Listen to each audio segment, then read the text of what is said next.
إني ألقى الإناس في صومي وصلاتي ودعائي للرحمن وجميع الطاعات. Bismillah ar-Rahman ar-Rahim, guys. Hope you guys are well. Hope you guys are fine. I'm here with a brother of mine, beautiful brother who does dawah with me all the time, Abdul Hamid. He is actually an Iranian brother. And really, I mean, the reason why I've brought him in today is because we want to talk about his journey. He has a journey that he has from basically from Shi'ism to Sunnism, right? And we want to basically explore his thoughts. We want to ask him why he decided to move from Shi'ism to Sunnism. So let me ask that as a first question, right? Why did you do this? Why did you move from Shi'ism to Sunnism? Bismillah, alhamdulillah, wa salatu wa salam ala Rasulullah. To answer your question, basically, to cut things short, because it is quite a long story, but to make it short, basically, I came to a stage in my life where I started searching for, like for the truth or whatnot, and I started obviously coming from a Shia background. I initially started searching for, about what I was raised with, which is Shiism. So I started looking in, studying the Shia madhab more more in detail, and but also alongside that, I also studied the Ahl Sunnah madhab also, because alhamdulillah I came from a family which was not very strictly religious. We used to obviously maintain some religious practices, mainly Shia religious practices, which were, for example, we used to celebrate the Day of Ashura, which is, obviously now we are coming up to the Day of Ashura tomorrow. From the Shia perspective is very different from the Sunni perspective. Obviously from the Sunni perspective, we believe the Day of Ashura was the day where Musa alayhi salam was saved, and we fast because that's what he used to do, fast. So from the Shia perspective, however, as many of your viewers may or may not know, is that the Day of Ashura for the Shia perspective is that they believe that this is the day where Hussein, radiallahu anh, he was martyred and he was killed. So we would do, obviously, maintain these celebrations, but it was never anything serious, and it was very kind of, mixed up with Iranian culture, which is kind of majority of people from our country.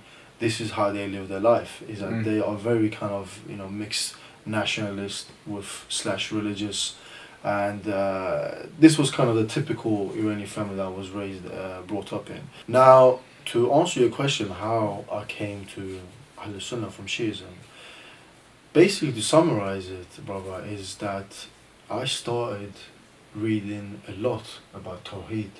Tawheed, which means the oneness and the uniqueness of Allah Azza wa Jal, and to worship Him and single Him out in all His names and attributes of worship. And when I started looking into this in quite some detail and depth, I saw huge differences between the both schools of thought. For example, I noticed that in Ahl Sunnah, in their kind of methodology and understanding of this concept of Tawheed, it was, to put it bluntly, it was so pure and so simple and so rational to grasp that I found it very difficult to go back to accept the concept that I was taught as a child and as a youth. So what was that concept? What exactly did you believe before that you left, and then you sort of left and became what you were after? So basically, as Shias, as majority of Shias, they believe, or they will say that they believe, and I believe, obviously they do believe, that there is no God but Allah. Yes. Yeah, we all believe in this. All Shias believe that there is no God but Allah. Yeah. They believe in La ilaha illallah wa Muhammad Rasulullah. Yeah. Which is the Shahada, which the testimony of faith that we have to declare to be a Muslim. But the difference is, and the main difference between the schools of thought of Ahl Sunnah and the Shia, is that in Ahl Sunnah, there's no ifs and buts when it comes to singling out Allah in their worship, which within the Shia madhab is a bit different.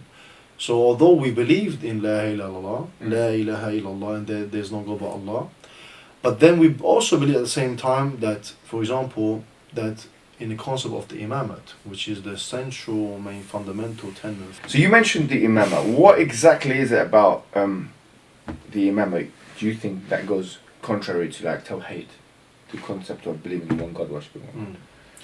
Well, the main difference is obviously the infallibility of these 12 imams, because it's a well-known belief within the Shia madhab that these 12 imams, they possess the ilm al-ghaib, which is the knowledge of the unseen. And not only that, but belief in these 12 imams is actually a tenet of faith within the Shia school of thought. So you cannot be a Muslim according to the Shia madhab, and this is basically the majority and the strongest opinion within the Shiism. Although some do say that no, you can be a Muslim if you don't believe in 12 imams, but the main orthodox and the strongest position within the Shia madhab is that you cannot be a Muslim if you do not believe in these 12 imams. That is a thing. Also on top of that is about the nature of these 12 imams, because as you know, any knowledgeable Shia will say and admit, is that within Shiism the belief is that these 12 imams, like I mentioned, they know the matters of the unseen. Something which was very difficult for me to grasp, because obviously as Muslim, as you know, Ahl Sunnah, we believe that not even the prophets had this knowledge, that obviously they will give you some aspects of it, but knowing, for example, when is the hour, this is something which no prophet, even Nabi Muhammad, peace be upon him, didn't have. So you're saying that according to what you used to believe, what Shias, majority of Shias believe, you're saying that one thing you can come to terms with is that human beings could know everything. Yes, that was the main thing. The Hadith Sharif. There were other things as well.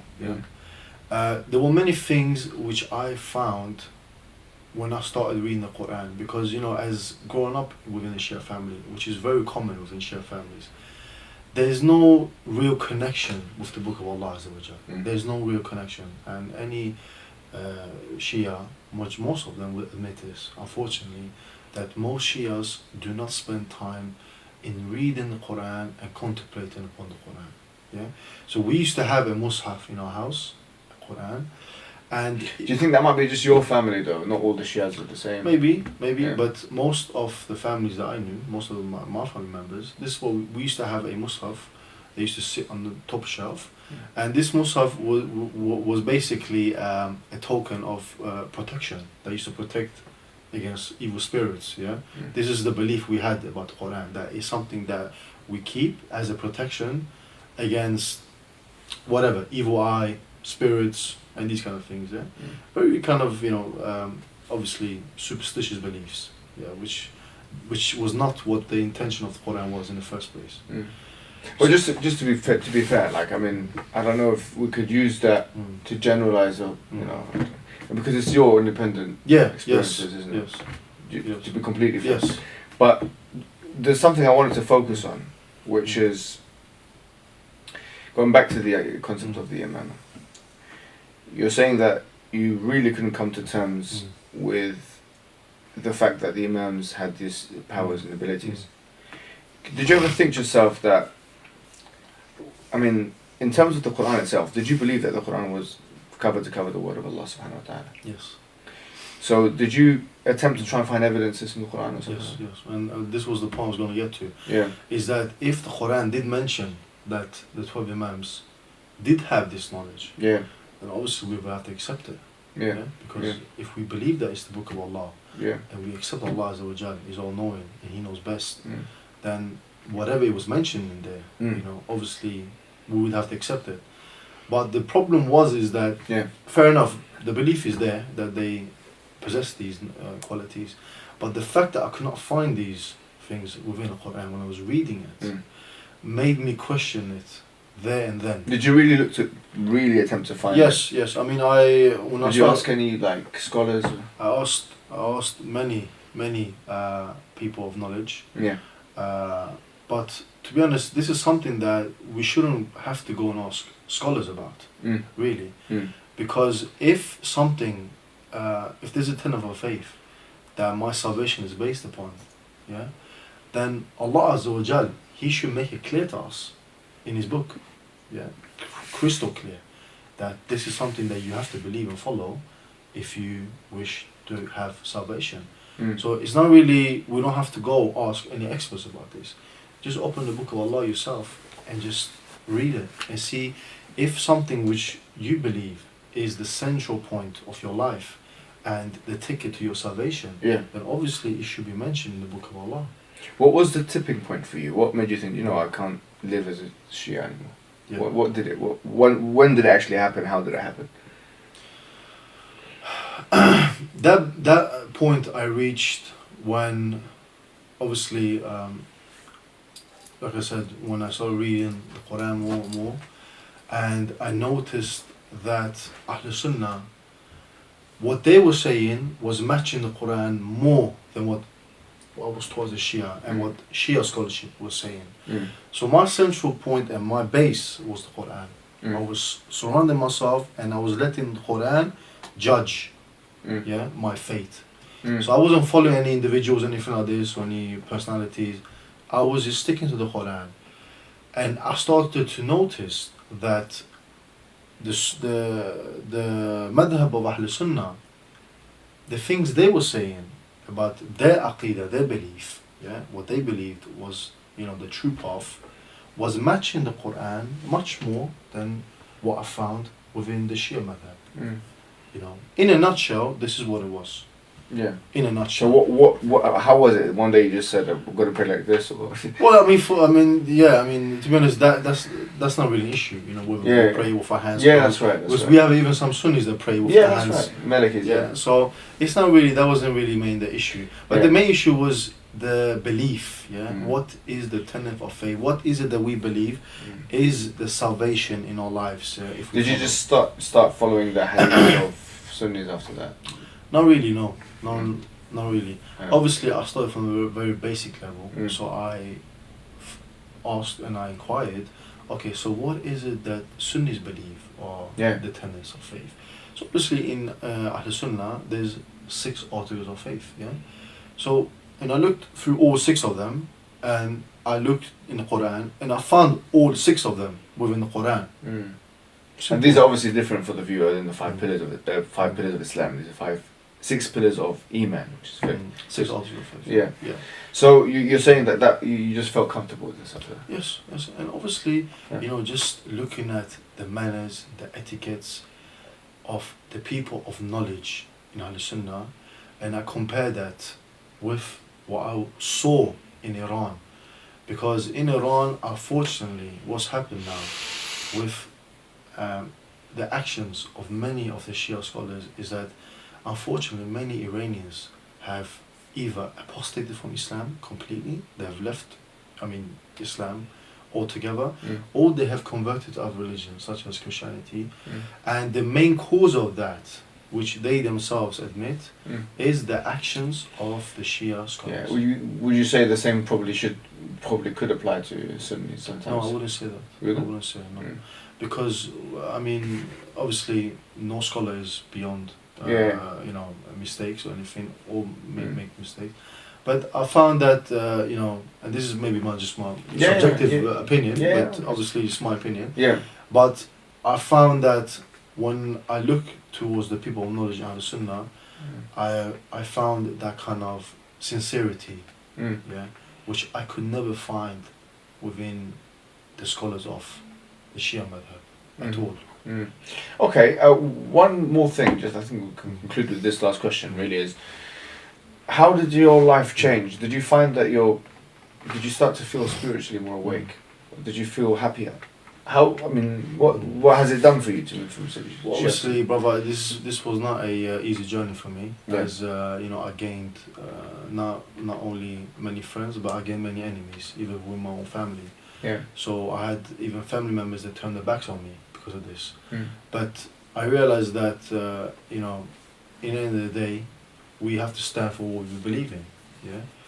So, alhamdulillah, you know, since I came to Ahl Sunnah, and my family at first, my close family, that is my father, my mother, and my brothers, they weren't obviously happy with my decision. But alhamdulillah, since then, my father, he accepted, and he became Sunni, and so did my grandmother. Really? Yes. Mm. And unfortunately, my mother, she's still, you know, not there yet. May Allah guide her. Yeah. But yeah, so it was not an easy journey, Mm. but nothing in life is easy. Yeah. Mm. But the way it's changed my life is that I found that peace and tranquility in my heart, Mm. which I will never ever give up for anything. Mm.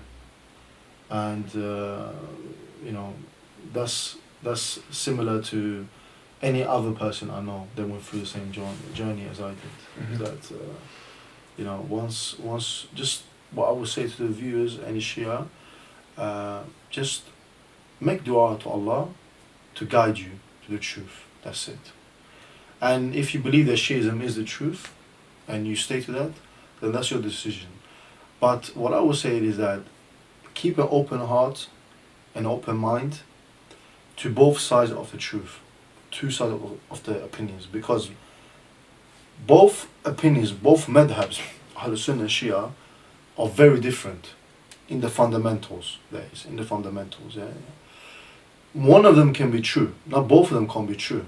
So you have to be sincere and be open-minded and try to look at it objectively, then come to your decision. And I hope and I pray that, you know, obviously may Allah guide us all to the truth. Mm. But we have to try to look in things objectively, which is very hard. It's very hard not to be biased in these kind of things. Mm. But in order for us to come to the truth, this is what we have to do at the end of the day. Inshallah. With that we conclude, and if you have any questions for us, please feel free to, as I said before, message me on Facebook, or you can leave a comment below, or you could email us as well. You can go to the About Us section and find our email. So, and we hope we haven't upset anyone. It's not our approach. It's not what we came here to do. So, We genuinely did this because we thought it's people's rights to know, you know, these opinions. I mean, and to be exposed to these kinds of experiences. And I hope this has been of benefit to you. Wassalamu alaikum wa rahmatullahi wa barakatuh.